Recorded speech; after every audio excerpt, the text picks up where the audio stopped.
Hello, lovely people. My name is Carina, and I'm your pilot and in flight entertainment for today. On behalf of myself and the entire crew, welcome aboard University of Maryland School of Music Airlines Flight 401 non-stop service from wherever you are to Bonn, continuing on to Moscow, Warsaw, and Paris. Our flight time today will be approximately 72 to 75 minutes. Flight attendants, please prepare for takeoff. Cabin crew, please take your seats for takeoff. Now, sit back, relax, and enjoy the flight. Thank you. Hello. So we are starting today's program with a Beethoven sonata, and we have a lovely guest here, my friend Jenny. Jenny, would you like to introduce yourself? Hi, my name's Jenny, and I'm also a pianist. I'm currently based in New York City, and I met Karina back in Oberlin. Well, we have been friends for many, many years. I lost count, but it's so lovely to be here today. And I am so excited for Karina's final recital for her master degree. All right, so let's get started with the Beethoven. I see you have some questions here for me. Yeah, so we have a question from an audience member. Can you unpack what we should be listening for in here and how is it different from Mozart and Haydn? What makes it uniquely Beethoven? So Beethoven in his early period was a very funny guy, actually. And so in the first movement, there's a lot of humor in there. So he uses pauses of silence to kind of create suspense. And he also uses very unusual harmonies to kind of keep people on their toes and keep them guessing. So in the first movement, you'll hear a lot of that. In the second movement, which is a slow movement, it's very much got a chorale feeling. So you could imagine this also as a string quartet playing this movement. It's very peaceful, it's very beautiful. And this third movement, again, is very funny, just like the first movement. So the third movement, Beethoven again uses the idea of rests and pauses and also unexpected harmonies and key changes to kind of keep you guessing as what's going to happen next. And the final movement is, I think, the most interesting one of them all because I feel like Beethoven combines both the string quartet texture with some very pianistic elements. And so I think that there are such wide varieties of things that are going on and throughout this sonata. It's a really interesting piece for sure. Love it. Thank you so much for sharing that with us. And I will be listening closely with your Beethoven. And let's get started with your Beethoven.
I really, really enjoy your Beethoven. Now we are going to launch into Scriabin. So, Karina, can you tell me a little bit about Scriabin? So I actually wrote a paper about his 10th and final piano sonata last semester for a class.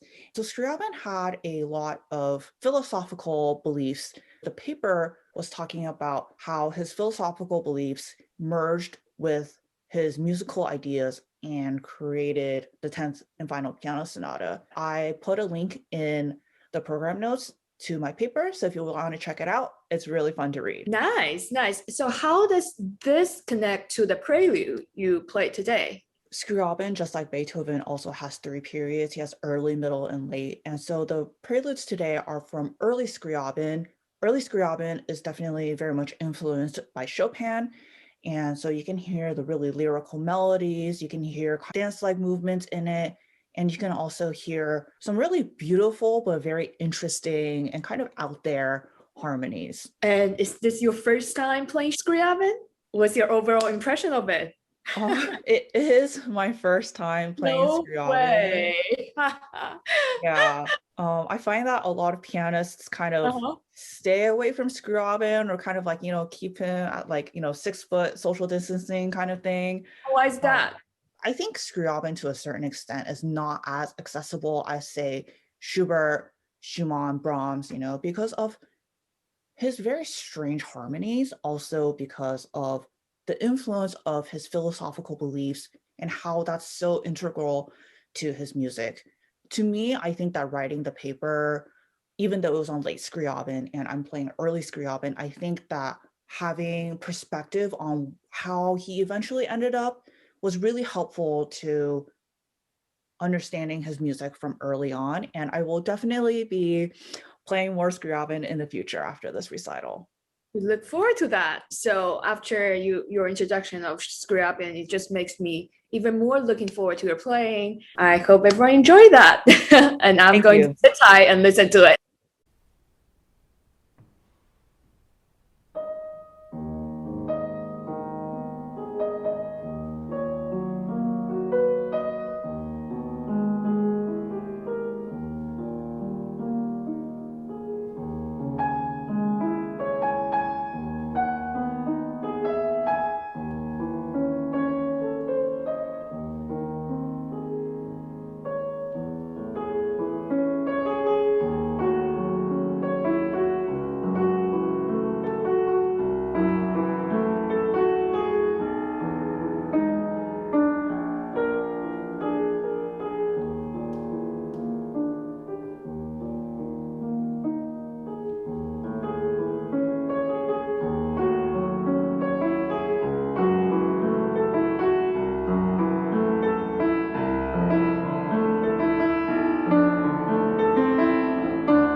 Welcome to Intermission. Today we have a Q&A planned and it's going to be super fun. Have all my questions in a box here, so let's get started. This is from my friend Isaac, who is a wonderful cellist based here in the Bay Area. He's asking, which of the composers you performed would you go on a date with and why? I'd probably go on a date with Chopin because Beethoven was too grumpy, Scriabin was kind of crazy, and Debussy was married. So process of elimination, Chopin it is. This one is from Allison, who is a childhood piano friend. She's also based here in the Bay Area. She's asking, since Beethoven was so meticulous with his coffee beans, do you think he would have also counted the number of pearls in his boba if he were alive today?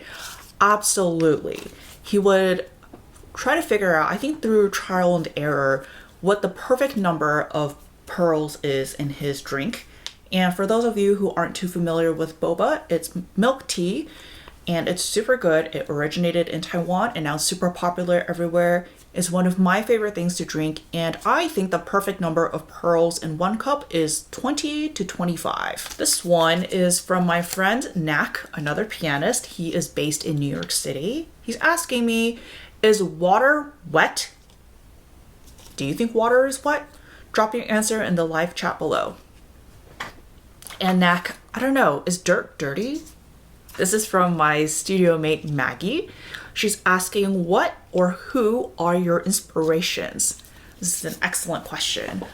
I would say I am inspired most by my teachers, Sharon Mann in high school, Jed Gallant in elementary school, Angela Chang when I was at Oberlin, and now Larissa Dedova here at Maryland. They are my role models, and they've been really awesome in guiding me in my journey and helping me figure out what it is that I want to do with music. And I would say my other inspiration are my school seniors are really awesome musicians. They're great people and they've been super helpful in my time at Maryland, and I really look up to them a lot. So thank you so much for being so kind to me, and I hope to see you in the future. This one is from Allison again. She says, congrats on finishing your last degree recital. What's next on your bucket list of pieces? 2 question marks and a smiley face. I'm looking forward to working on some Ravel. I want to keep working on the Gaspard de la Nuit suite. I want to do some selections from Miroir. And I'm also looking forward to playing Bach's English Suite No. 2 in A minor.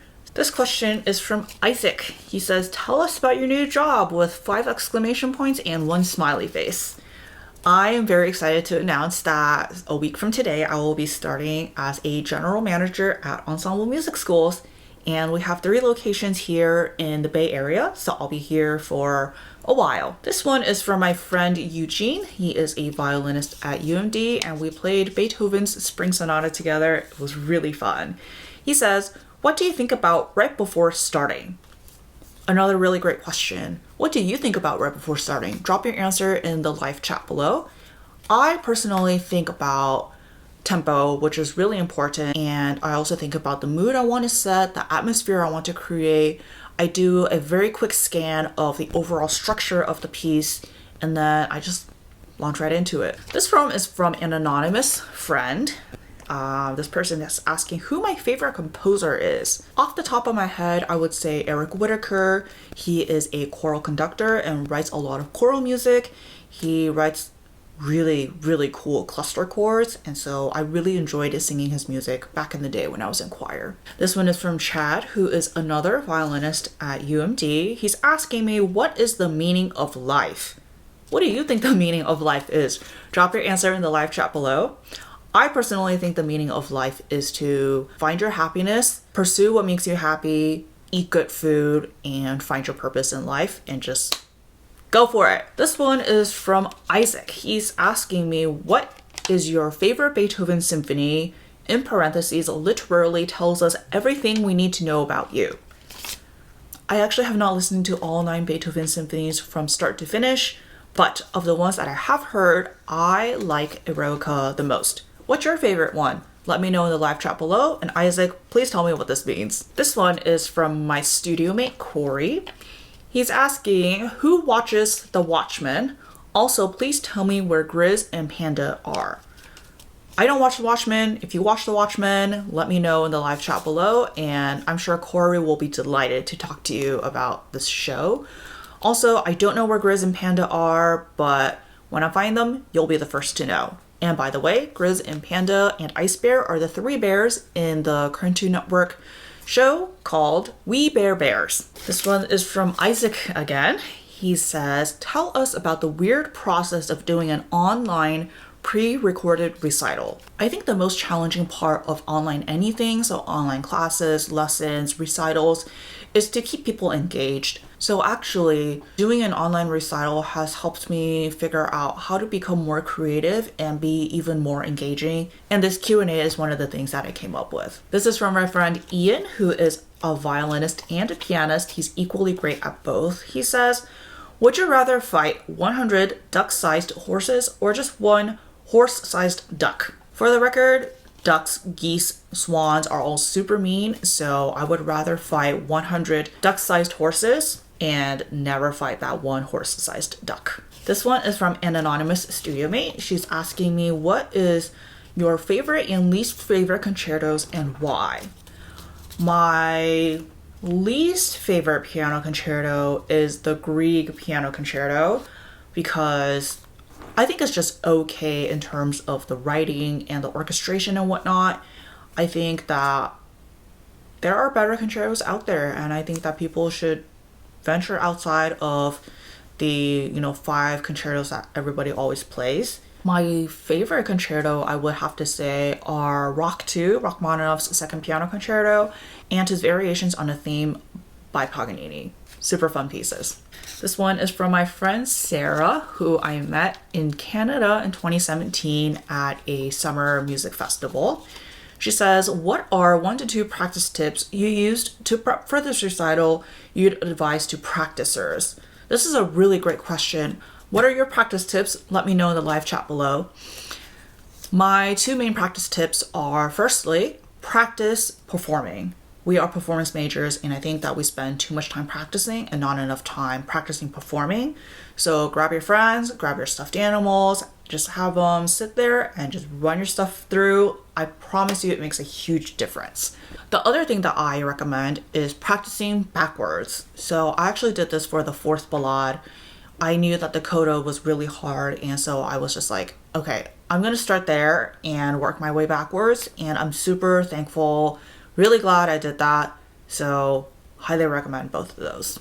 This one is from Maggie again. She says, what is something you learned during your time at UMD that you didn't expect to learn? I think my greatest takeaway from UMD is that it's okay that your life goals change and your career goals change, because as people change, what we want and what we find important also changes. And so embrace the change and just go with the flow. This is from Kenny, who actually just had his own recital a couple days ago. He is a wonderful clarinetist at UMD. He says, do you think you'll still perform at all after being done with school? Absolutely. Piano performance is actually a pretty core part of who I am. So even though I'm going into arts administration, I definitely will still be practicing, playing piano, doing chamber music, and I will definitely see you at a future performance. This one's from Maggie again. She says, what is your favorite way to relax? My favorite way to relax, besides doing absolutely nothing, is to watch TV. For those of you who know me well, you know that I love a good Korean drama, a good Chinese drama, some really fun suspense, thriller, crime type of TV shows. My favorite Netflix recommendation would be Money Heist. It's a Spanish TV show, and it's really, really, really cool. Highly recommend it. Definitely check it out. This one is from my friend Rich, who is a fellow pianist at UMD. He says, when are you coming back to Maryland? Because COVID sent you home and now you're graduating. Cry emoji. I will be back at Maryland when it is safe to travel, when I'm fully vaxxed, when my friends are fully vaxxed, and so hopefully soon. Wait for me. And this last question is from Chad. He says, how did Bear help with recital prep? Well, to find out, we will have to ask the bear himself.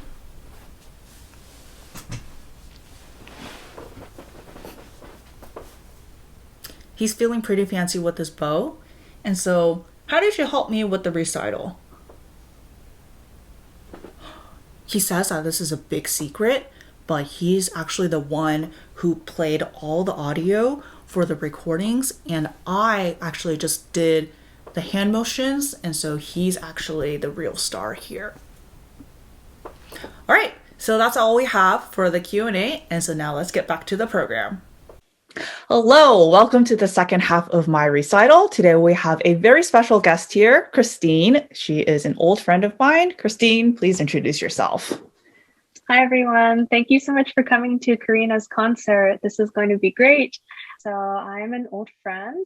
We have known each other for maybe 10 years now. We met when we were 15 and 16, respectively. After I walked out of my piano lesson, and Karina said to me, "Nice purple bag," in reference to my piano book bag. But after that, we went on to go to the Bowdoin Music Festival together with our piano teacher, Sharon, and we had many memories from that summer camp of staying up late with the girls at summer camp and getting gelato, friendship bracelets, sending letters to each other after we'd gone back to California. So we've been friends for a really long time, and here we are now. Yep, here we are 10 years later, still writing mail. So Christine is going to be a future doctor, and she is also a wonderful pianist. And so she's here today to ask me some questions about the second half of the program. So the first question is about the Chopin ballades, and the question comes from an audience member. What is your favorite recording? And part two, are you an old school, sort of traditional pianist, or are you more of a quote, long fangirl? For those who aren't as familiar with the classical music world, Long Long is an amazing pianist, extremely talented, and he has a certain sort of flamboyant style when he plays. You often see him like going like this, and um, so do you consider yourself more traditional or more like that? I think in my performance style, I'm definitely a little bit more conservative. I've been told that excessive movement, the expression kind of leaks out of your playing and goes more into like the motions that you're putting in. So I've been told to just try like staying really still and playing that way. And it makes a really huge difference. My favorite recording is from Christian Zimmerman. He is also an incredible pianist. And the reason why I like his recording so much is that he has such a profound understanding of this very complicated, complex music. This was written during Chopin's later part of his life, so his compositions were definitely more mature by then. And just Zimmerman's like command of the piano in terms of technique and also the way he expresses his ideas and musicality is just really, really stunning. I also love those recordings. Another question about the ballades. Have you played any of the other four before? And if so, what was your experience of that like? Was it similar or different to learning the fourth ballade? I've played the first ballade in college way back in the day, and it was my sophomore year of college, and it was my first time playing something of that length. So the word ballade comes from the word ballad, which implies a narrator and like kind of like an epic narration. So you really have to learn how to pace the momentum of the piece, and I think that that definitely tied over into the fourth ballade. So the pacing and the momentum is something that I am consciously thinking of while playing through the piece. Amazing. Well, we very much look forward to hearing your interpretation. Great. Thank you so much. And let's get started with the fourth ballade.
Next up, we have some selections from Debussy's books of preludes. I want to tell you guys about a funny story related to Debussy. So there's a game for Nintendo Switch called the Untitled Goose Game that features Debussy preludes as its soundtrack. And in this game, you basically play as a silly goose who runs around wreaking havoc on people's lives in a small village. So let's see a clip from this game.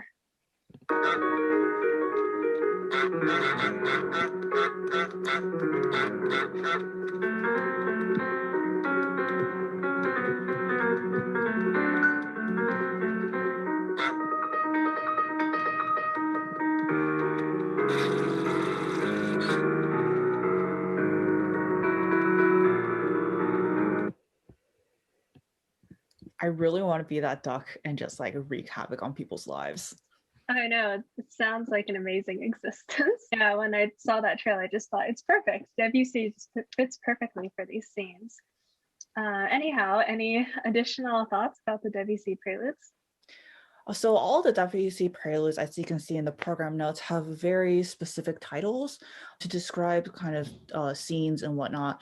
And Debussy was very much inspired by the sea, and he loved the sea. I mean, in addition to Mer, the famous work for orchestra, you can definitely hear just the freedom and the flow of nature in his music, even though the piece may not be about the sea specifically, you can still hear influences from that. So very much looking forward to sharing Debussy with you all.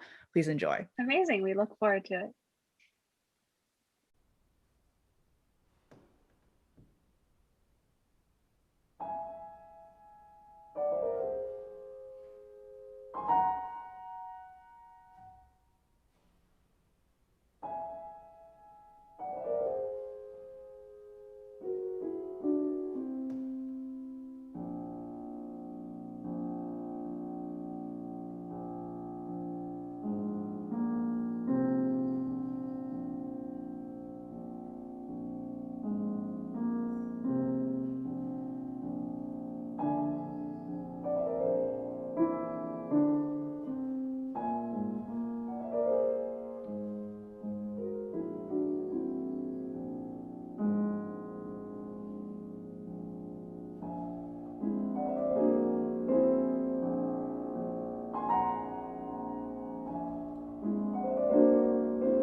Hello again, lovely people.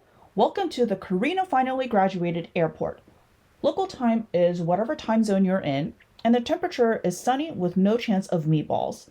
On behalf of University of Maryland School of Music Airlines and the entire crew, I'd like to thank you for joining me today for my recital, and we are looking forward to seeing you on board again in the near future.